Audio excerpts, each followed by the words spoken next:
Yeah. So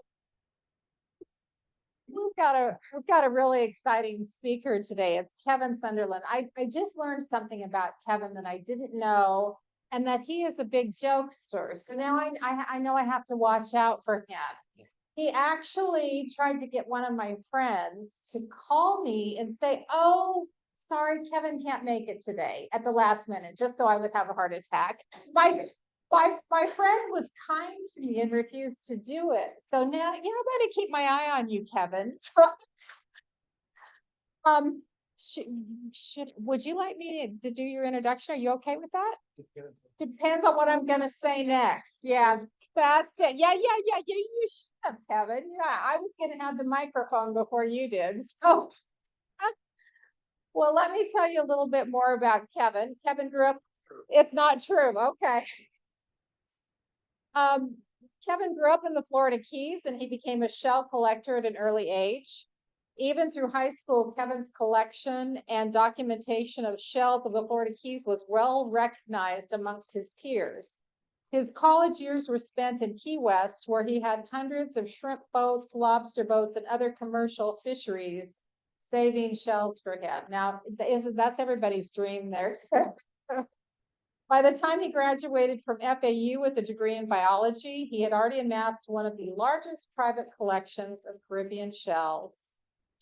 Since then, through diving, dredging, netting, trapping, and continued work with many commercial fisheries around the Caribbean, his collection has grown into the largest private collection of Western Atlantic shells in the world. Very impressive. Kevin has had numerous shells named after him that he discovered as new species from his night diving and deep sea trawling around the Caribbean. His collection has been published in numerous shell books and scientific journals. Kevin is frequently invited to speak at Conchologists of America convention and at shell clubs.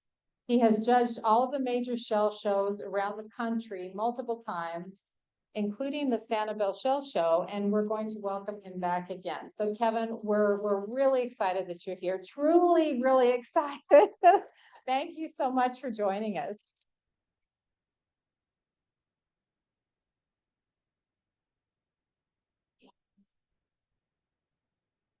You didn't stick me with the pin. Nice.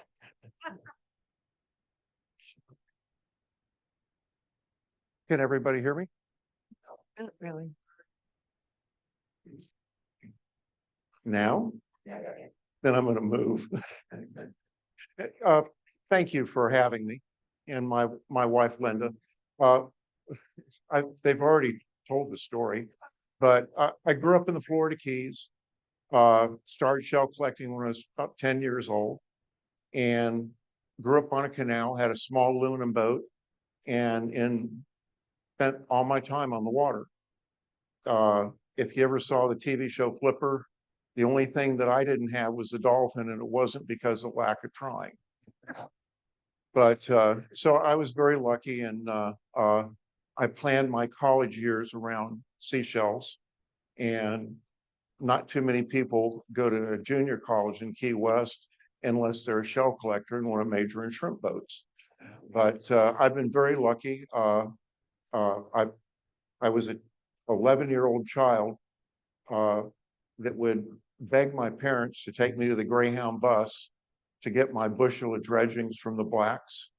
I had an opportunity to work with Jim Moore on the Cavalier and have spent a lot of time on shrimp boats and on fishing vessels uh, until the cost got too expensive. We were dredging off some commercial fishing boats in the Straits of Florida in 2,800 feet of water. So pretty, it's, as creative as you are, and we're in a very lucky hobby when you think about it. Uh, there's very few hobbies that we can have where we can actually discover new species and make contributions to science. And as science changes with the getting away from taxonomy and stuff, we have a very important role. And sometimes that's forgotten. So when we're walking the beach and we make these discoveries, or we're snorkeling or diving or dredging or going to the lobster traps or wherever, we have a chance to make impacts on science. And the dredging that we've done in deep water, we've about half the species we found are undescribed. I had an opportunity to dive in the Bay Islands of Honduras, and before I went on my first expedition there, one of our friends at the American Museum contacted us and said they just named a new Cerithium, a cerith, from the Bay Islands. And we think it was a fossil, but it came up in one of the shrimp boats. The thing about this shell, it grows almost to 4 inches. And that genus has not been found alive in 2 million years. Anyway, it's so on that trip, Walter Sage from the American Museum was teasing us saying, good luck finding it. The first dive we made, we found it alive. So we get back to Florida, and we called the American Museum. The next day, Joe Halbrecht from the Smithsonian was at our house. So on that trip, imagine, sometime I can just tell you stories about dive trips and things like that. Going to places where they've never seen a diver before, and somebody going out at night and on the sand and 40 or 50 feet of water, the natives see lights on the bottom and no lights on a boat, and they think that they're being attacked by aliens. Well, I've done that. But imagine diving in an area that has never been, we think everything has been discovered. It's just not the case. Imagine diving into the water in 45 feet of water, swimming to the bottom, and everything you see is new to science. So it's just, I almost get emotional thinking about it, because everybody in this room, if we choose to pursue the hobby and learn and things like that, we can make contributions. Maybe it's something as simple as walking the beach and doing surveys. Maybe it's just understanding ecosystems and things like that. So we're very blessed to be in this hobby. Anyway, so enough of the garbage. The program today follows in the line of what we enjoy, and that's discovery. And what we're going to do is we're going to take a trip back, and we're going to see how we've discovered the different species of mollusks that live in the ocean. So what we're going to do is, the title of the program is 150 Years of Discovery. So when we go back, we're going to go back to before we just had sailing ships. And during that period, a lot of the scientists at that time, the Royal Society in London and all the different scientific groups around the world, believed that once you got below where the light disappeared, the water became cold, that life did not exist.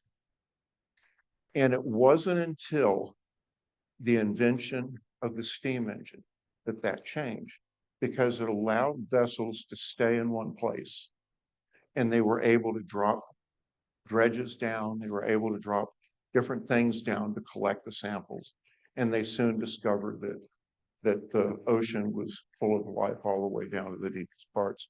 This is the first ship we're going to talk about. This is the Lightning, and this is one of the earlier ships, and this was a British ship that went out and literally with a steam engine, coal burning engine on the boat, was able to stay on site, and were able to sample. Can you imagine what a discovery that was for this time, when everybody believed that the deep parts of the ocean were dead? Anyway, so they went into the North Sea and into the North Atlantic. So the next ship we're going to talk about is the Kerwin. And the Kerwin, some of these things, it's just funny because this is all new science and a lot of experimentation and things like that. And just before and after the Civil War, with the invention of the steam engine and things like that, and especially after the Civil War, there were a lot of boats available to be used for scientific research. And this was a boat called the Kerwin. The scientist on the boat was a gentleman named Portals. And you'll learn more about these people as we go on. And they started to do a survey. They did some dredging in the Florida Keys, but their main thing that they did was they were doing a cable route and checking the depths and the things for a cable route between Key West and Havana. And these are some of the stations and places that they went. So the next ship we're going to talk about, this ship is called the Bib. It should be called the Minnow. Do you remember the TV show, The Minnow? There were 7 of these ships built, 5 sank. And the reason they sank, it was an engineering flaw. And so when the propeller turned, the boat leaked. So anyway, so literally 5 of the 7 sank. The Bib, when it was launched, they had to run it aground on a sandbar. And it took them another 6 months to redo the ship and so that it could go out. And this was really the first early exploration in the Florida Keys. And they collected from Biscayne Bay, Cape Florida, all the way down to the Dry Tortugas. And they made a lot of discoveries. And the chief scientist, again, on the ship was Portals. But this trip was kind of doomed from the start. There was a lot of material was collected. One of the shells that they found on an area that was named off the Florida Keys now called Portals Plateau, they found a little abalone. And it's the only abalone in the Caribbean. There's another species from further south. But at that time, it was the only abalone that had ever been found. And this was 450, 500 feet of water. So they were dredging in the area that was now known as Portals Plateau. So this material was collected, everybody was excited about it and everything. It was sent to the MCZ, and the material was then sent to Chicago, where Dr. Simpson was. And that year, they lost all the material in the Great Chicago Fire.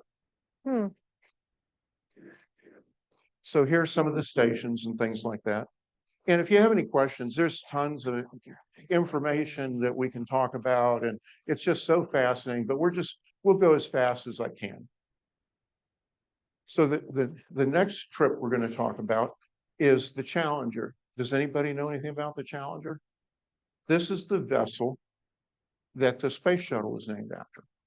And this was a British ship, and they did the first around the world cruise looking specifically for new marine life. They were able to dredge in all the deep trenches and came up with magnesium nodules and discovered almost 3,000 new species of marine life. And during their couple trips, they did one to the Gulf of Mexico where they did a lot of temperature, but the other trips were just around the world, and a total of about 72,000 miles. So just some pictures of the inside. And this is all just steam and sail. No refrigeration. This is one of my favorite photos. In my past life, one of the things that I did is I worked for the fire department. This is their chemical room. Can you imagine the formalin and all the chemicals that they use to preserve these organisms? And that window there to the outside is their exhaust fan. So not only did the material get preserved, but so did the people that were working in that environment. So this is the first time that dredges were used and different claws and sampling things were used to drag things across the bottom. One of the species that they collected is a shell called Opila watsoni, and it was named after Robert Watson, who was a reverend and a private collector. who was involved with this project, and this species was named after him. So again, even in that day and age, collectors like you and I played an important role in discoveries. And Robert Watson wrote all the manuscripts for all the mollusk species from around the world that were collected. This is another species. This is a east coast of the United States species called Pleurodamella charcia. Deep, deep water. All these are 350 fathoms. Okay, so the next ship we're going to talk about is one of my real favorites. This is a ship called the Hassler, and the Hassler was crewed by. Can I move this forward? You can do whatever you want. I'm scaring the people online. So this was a ship called the Hassler, and they started in Barbados and went all the way around to California. But they did a lot of sampling and stuff like that. And again, the scientist was a gentleman named Louis Agassiz, and also Portals, and some of the stations that they did. One of the species they got is another Winthil-trap. This is a Paleomorchiana, but this is also found in the Gulf. It's on the deep side for you guys, but after storm and stuff like that, and a little bit of beach restoration, it's possible that you could find something like this on the shore. So this is probably one of my favorite ships. This is a ship named the Blake. It was named after George Blake, who was the superintendent of the Naval Academy. And their scope of work was just in the Caribbean. And the crew of the ship is as interesting as what they found. The captain became a rear admiral. His name was Sigsbee. And what's interesting about Sigsbee is after he finished on this ship, he was the captain of the Maine when it was blown up in Havana Harbor. Ooh. And he survived and went on to continue his career and retired as a rear admiral and is buried in Arlington. The other people on the ship were also very, very well known and very, very important in science. Sigsbee designed a sounding device that was used for the first time on cable, so that when it was released into the water, it would click and count the depth. And they did 3,000 soundings in the Gulf of Mexico. It was the first time a body of water had been studied. So this is Agassiz and Dow. And here's some information about Sigsbee. Okay, it's hard to see. I hope it's better for you guys. This is all the different areas where they did collecting and things like that. Some of the areas in the Gulf were named after some of these people. This is Sigsbee Deep and Sigsbee Escarpment. Off the east coast of Florida, the Blake Plateau, the Charleston Bump. The Charleston Bump doesn't seem like anything, but the Smithsonian in the 2000s was there and discovered a new species, a split shell there. So we're still discovering all sorts of new things. This is the sounding device that they use, just a cable with a weight on it, but it was designed to measure and things like that. Some of the operations as far as the cable and things like that. Some of the dredges that they had, they redefined the ability to dredge and collect in the deep ocean. Have you ever seen one of these? Its cousin, if you go down to one of the marinas, or if you live on the water, those little sea roaches you see climbing up the docks, this is its cousin. The little sea roaches grow maybe an inch, would be a giant one. These grow to 17 inches. Ooh. And so it's like a lobster without a head. Or if you prefer doodlebug. But here's the funny part. I tried to get these from the Royal Red Fishermen down in the Florida Keys, and they'd never give them to me. And finally, I found one of the boats that would give them to me. So I preserved a few of them. And then I found out that they're delicious. And you cook them like a lobster, and there's more meat because they've just got that little head and stuff like that. But anyway, so that was another story on its own.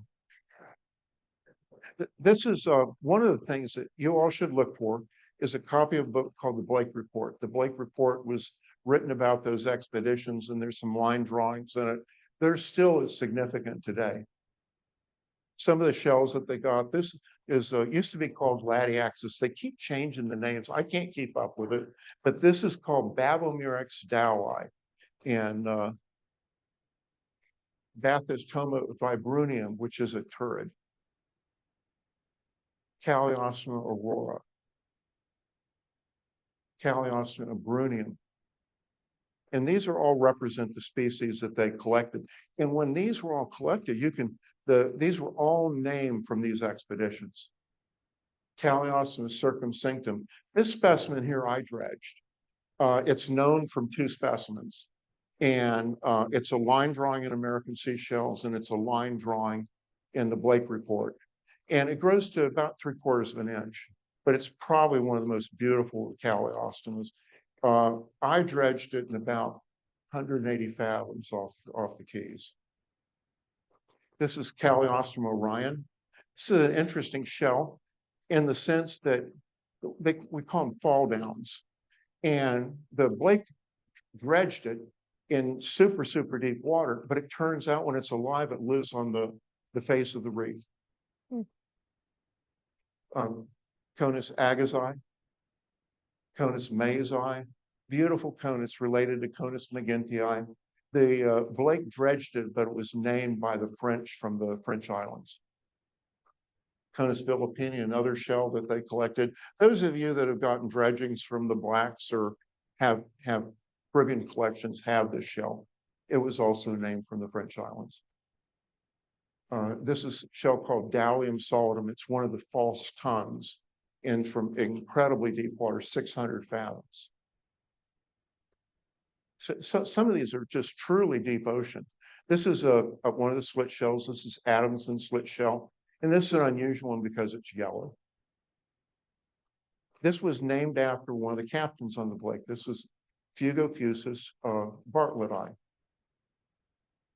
Fusinus epinoides. Fusinus benthalis, think deep. Fusinus holostraptus. They collected, I think it was 2 specimens. Me terrorizing and bothering fishermen in the Bahamas off Andros. We were able to get this out of a trap. So you never know where you're going to find shells. Fusinus tamisus, this is a common shell from the Gulf. This is a shell called Gaza fisheri. It was named after Paul Fisher, who was the editor of the Journal of Conchology in Paris. And it's an interesting shell. Those of you that know what a Gaza is, this one is really, really rare and always misidentified. You'll see it for sale, and it's never this species. But this shell is more iridescent and has fine spiral threads, and just a really interesting shell. Gaza superba. Gaza watsoni. Watson was named after Robert Watson from the Challenger, and that shell was named in his honor. Fusinus ceramatus, Volutomitra miki. This is about an inch. This is 300 fathoms. Leucosyrinx subgrunifer, 200 fathoms. Leucosyrinx verili, also very, very deep water. Liscia imperialis. This shell grows to 1.5 inches and is one of the few species of shells that is naturally has a mother of pearl look to it. This is a rare muricid, and it was only known from one specimen and called carnicolor, Panamurex carnicolor, and maybe 2 specimens. And they didn't think it was a Caribbean species because going through all the samples from all of the Caribbean, they never found it. Recently, several have been collected in the French islands. This was named after the gentleman from the Chicago Museum who became the first curator at the Smithsonian, Simpson. And this is called Simpsonite, one of the little murices. And this is another split shell called Koyanus. This is Pluritimella eggeriana. And this is deep, deep water in the Gulf of Mexico. Some of the specimens that come up with this will have oil spots on them, but it's not from oil spills. It's from oil seeps that are on the bottom in some of these areas where these mollusks live. This is a rare murex called Hystracynix. Scaphella robusta, related to our Junonia. Not a lot of shells have spots. Scaphella marianae, another deep water species. Terebra nastula. This is about a 2-inch terebra, deep water, 100 fathoms plus. Velutamitra bairdi. The shell was named after Spencer Baird, and Spencer Baird was a student of John Audubon. And he was, it was named in his honor because he organized some other trips that we'll talk about later. He was also the first commissioner of the U.S. fisheries. So this is a vessel we won't talk too much about. It was a ship named the Fishhawk. They did some collecting and sampling, mainly fish work and things like that around Puerto Rico, but they also collected some mollusks. They got a little Corophilia called Corophilia lentini, 1 inch. And the captain of this ship was a gentleman named Tanner. And on that trip around Puerto Rico, they collected the largest limpet that's found in the Caribbean and the Western Atlantic. And it's named Diodora tanneri. And it's found in the Gulf of Mexico also, but 100 fathoms or deeper. Pluritimella agassiz. So this ship here that we're going to talk about is kind of groundbreaking. So we're still cold, but this is the first vessel that had electric lights. So imagine what a jump that is. I don't know if they had hot showers or not, but you'd have to be careful where you sit if you were in a, being supported by a coal fire. So the scientist on this trip was a gentleman named Bigelow.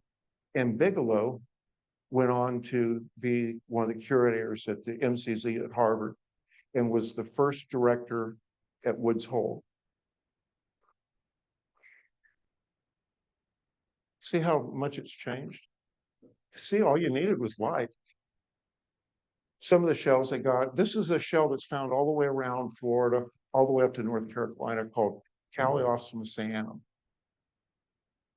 Fugofusus Timor.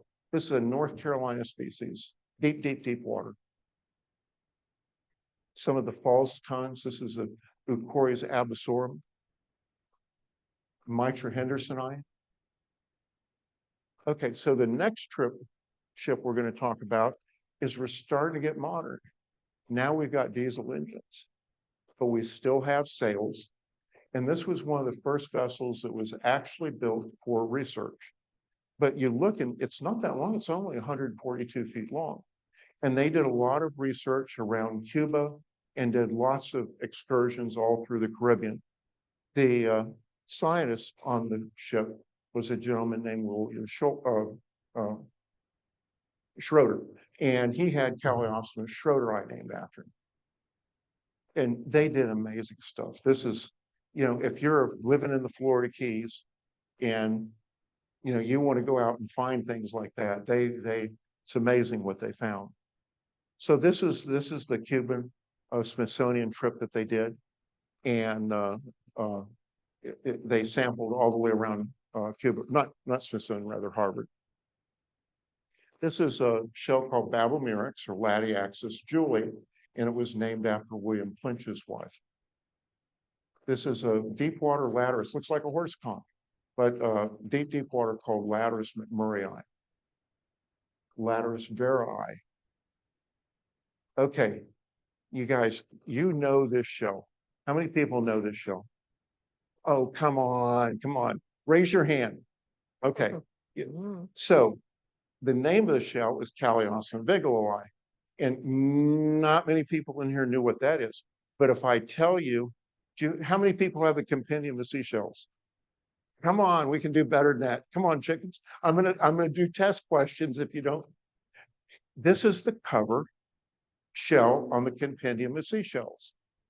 So if you have that book, whether you realize it or not, you've seen that shell. It's Calliosum bigeloi. It was named by the gentleman that we were talking about that became the first director of Harvard. This is a little epitomium called Pillsbury eye. It was named after Henry Pillsbury from the Academy of Sciences in Philadelphia. Phalium coronatoi. It's one of our big Scotch bonnets. This is the deep water species, but it's related to our Scotch bonnets. This is a really, really neat shell, incredibly rare, collected south of Cuba, between Cuba and Jamaica, and it was named after one of the Cuban malacologists named Bermudezi is the name of the species, Fugofusus bermudezi. This is Fugofusus brai. This was named after the captain of the Atlantis. So Atlantis, I didn't even mention, Atlantis this was one of the space shuttles, and the space shuttle was named after this ship. This is Fusinus blakensis.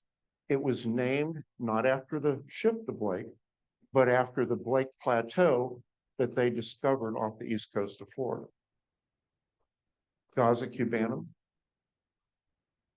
Lyria vega. This is known from two specimens. Metula agassiz, Euchorius barbari, deep water false ton, Caribbean, Veroli. This is named after the ship. This is Paisiella Atlantis, named after the vessel. Scaphella Atlantis. This is Serratus aguayi, named after one of the Cuban malacologists that was on the vessel during the trip around Cuba. Pteromatia mirabilis. Those of you that collect Pacific shells know what a pteromatia is. They're common in the Pacific. There are many, many varieties. This is the only representative of from the Atlantic Ocean. Terebra evelinae, deep water Cuba. So here we go. This is, I've tried to emphasize the impact that you and I can have as shell collectors. So imagine you're up in Philadelphia and you've got a lot of money, enough money that you own a 300-foot yacht and name the Caroline. And so Etheridge Johnson contacted the Smithsonian, Paul Bartsch at the Smithsonian, and said, let's go dredging. So the Navy rigged his yacht, his 300-foot yacht, which was twice as long as the Atlantis and almost twice as long as the Challenger and twice as long as the Blake. And they went dredging off the Puerto Rican Deep. And Paul Bartsch wrote a paper on it called the Deep Sea Mollusks of the Puerto Rican Deep. And that paper is available. And this is who Etheridge Johnson was. He was the owner of a brand that we all recognize. It was eventually bought by RCA Records. And this is the paper that Paul Bartsch wrote on the exploration of the Puerto Rican Deep. And you can see all the stations they did. Can you imagine? Why wouldn't that happen to me? So in his honor, one of the rarest species of turrets from the Caribbean was named after him. It was named Etheridge johnsoni. The genus was changed to Clovis johnsoni. But can you imagine finding turrets Who wants a turret? If I were to name a shell and I didn't like the person, I'd name a turret after him. Can you imagine the common name? Anyway, so we'll keep moving. Anyway, this is Phenemoria janitae. This is Fusa torticula ete. These are all deep water. Puerto Rican deep, 400 fathoms, 450 fathoms. This is another one of Phenemoria, another one of the this shell grows to almost 5 inches, but just deep water. A spindle shell, Fusinus Leucosyrinx janitae. I wish I could wiggle my nose and transport you to our house so you could see some of the material. So here we go again. Another collector. You remember when we were talking about the bib, the one that almost sank that should have been called the minnow? If they'd known about the minnow, they probably would have named it that. Anyway, so in the early 1900s, there was a gentleman named Henderson who had Niso hendersoni named after him, Calliosma hendersoni named after him. But on his expeditions to the Florida Keys, along the Florida Keys, on Portales Plateau, he was the first person to rediscover Haliotis portulaceae after 60 years of it being lost. So here's some of the shells he found. This is Calliosma hendersoni. And this is in Johnsonian. This is one of the things that fascinated me so much. And I ended up hiring a lobster boat, and we went out and dredged and were able to collect Haliotis portulaceae. And that's the shell that I found. Niso hendersoni. So now we're getting up into more modern times. This is starting to look like a shrimp boat. In fact, that's what it was a converted shrimp boat. And the gentleman that was in charge of the southeastern United States was a gentleman named Harvey Bullis. And Harvey Bullis was a shell collector. So when they went out on their different expeditions, mollusks were important. And a lot of new species were collected. This is Calliosma Oregon, named after the vessel. Calliosma axel olsoni. Chicorius, it's related to the Floriformyrex, called Bullisii. Conus senatorium. This is an unnamed species. This is from our collection. Fugofusus, one of the pagoda shells that's unnamed. This was named after, this is Fusinus marcusi. Does anybody know somebody that's a shell collector named Marcus? How about Marcus Caltros? Has anybody heard that? This species was named after him, and this was collected by Harvey Bullis. Now, did that silent auction close? Oh, I should have gone first. This is one of the shells that was in the silent auction. This is Gaza olivacea. It's a rare shell. But that was in the silent auction. And it's only known from the north coast of South America and was collected maybe once or twice on these deep sea expeditions. Nattica guesti, named after Arthur Guest. This is from the Gulf of Mexico. This is called Euphorius clericus. Grows maybe almost 5 inches. Pararia oregonia, named after the ship again. Here we go, Scaphander bubble shell, named after Watson again, back from the Challenger expedition. Typhus bullisii, named after Harvey Bullis. So now we're going to go to the next ship, and this was named the John Elliott Pillsbury, and it was named after one of the captains of the Blake. And this ship was purchased by the University of Miami. And those of you that are interested in deep sea mollusks of the Caribbean, they wrote a book and a paper on the deep sea species that they collected on their expeditions. Linda, what was the name of the book? See, look, yeah, this is how, see, she coaches me when I'm giving these programs, and she knows more about this stuff than I do, but I'm more annoying. Okay, this is Babelmyrix senex. I won't even, any, if you will win an award at the shell show if you know the name of this. Okay, well, this is Boma Sunderland. Oh, I failed. Yep, Callias Magentum. This is Callias Rosewater eye. This is another one of the pagoda shells from the. This is from off Jamaica, and it's Pugofusus exumatus. Lyria leonardi, one of our volutes related to the Junonia, of one of the morums, Morum lindae. This was named after Ed Patuch. That's a paratype, and it's Panomurex patuchi.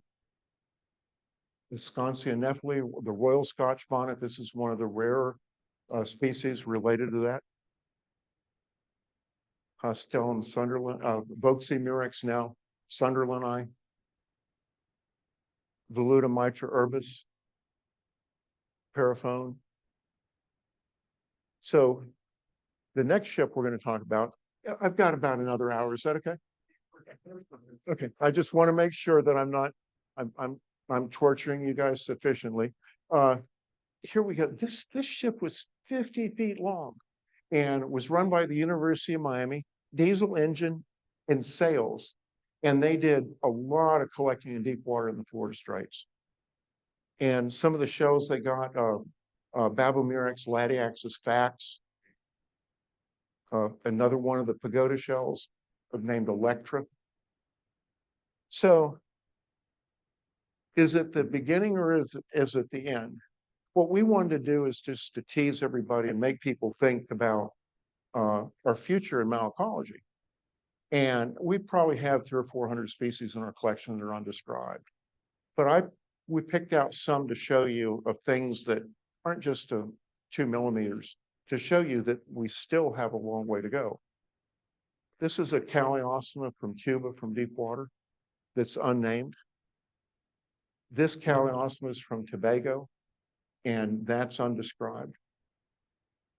This is a large cone. This is a cone that gets as big as a carrot cone from the Yucatan, from Contoy. And it's only known from 3 specimens, and that one's not described. This is a typhus from Grand Bahama, one related to the murex, and that's undescribed. We have a couple terebras that we have found that are undescribed. This is a large terebra. This is the second largest terebra auger shell in the Caribbean. The flame auger is the largest. This one grows to almost 4 inches, and it's deep, deep, deep water. And that was collected by a gentleman named Dan Steger when he was dredging out of Tampa in the Yucatan. He was a shrimper and shell collector.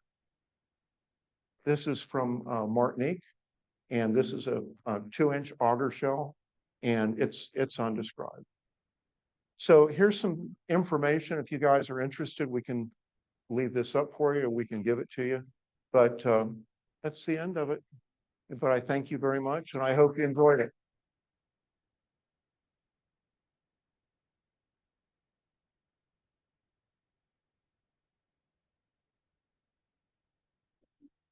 No.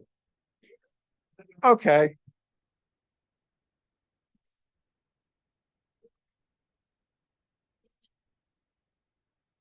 Oh. Just different kinds. Okay. Yeah. Yeah. She said that she loved the program, and she said it was the best program that she had ever seen. And I'm going to behave because I'm still up here and I'm in a vulnerable point. The question was asked is, do the shapes of the shells change, the size of the shells change? Some of them are thinner. One of the shells that we have on our collection, they've only collected like 6 or 7 of them. They were collected by Royal Red Shrimpers off Tampa. And it was in an area that they lose their nets because there's literally trees of black coral. And it's now on a lot of the fishing charts and things like that to stay away from this area. But there is a 3-foot pen shell that comes out of the deep ocean in the Gulf of Mexico, and it's undescribed. So it's just, and we worry about what we find on the beach, saying, oh, we're going to wipe out the population. We're not seeing what's in 4 feet of water out here because the clarity of the water, and we can't see what's there. Imagine if we're out in 90 fathoms or 200 fathoms. So there's a lot of exploration that still needs to be done. Give you here I go again off on one of my tangents. Anybody here Mississippi Canyon?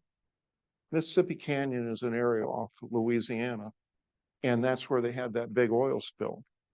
And there's species there that we'll never know if we, maybe they're deep sea vents, maybe they're oil seeps, besides what they were had things falling on them, but of things that we may never even know existed. So there's just a lot of discovery. There are turrets, we all find Crassospira sanibelensis, a little Sanibel turret here. There are turrets in the deep water that are paper thin, but there are others that are heavy. And a lot of those shells like that, the thickness of the shell is what eats them.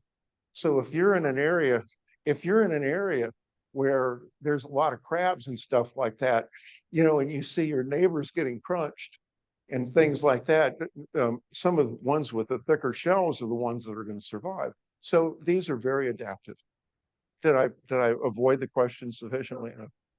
Okay. Anybody else?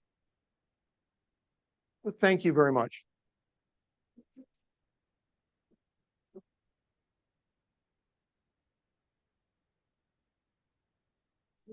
Hang on. Do we know them? Here, you can read this question. I'll let you read it. Okay, but I don't have the Zoom thingy. They can't hear me. That's okay. How do you determine when a shell is undescribed was the question? You can repeat the question. Okay, she said for me to repeat the question. How do we determine if a shell is undescribed? Literature searches, going to museums, it is a starting point. And there are people around the world that have expertise in certain families and things like that, and that gives you a big jump. And did that answer that? Did they hang up? Anybody else? Thank you. Thank you very much. Is that okay? Thank you. Okay. Thanks. Oh, thank you so much, Kevin. Do you want to turn these lights on? Thank you so much. That was absolutely fantastic. I don't think I've ever seen so many gorgeous shells in one presentation before, and so many fascinating shells. Yeah. Oh, all those shells are from their collection. Wow, that blows my mind. Yep, road trip, absolutely. Thank you so much. That was amazing. And Kevin, will you do me a favor? Please don't name a turret after me, okay? All right. Okay, that was fantastic.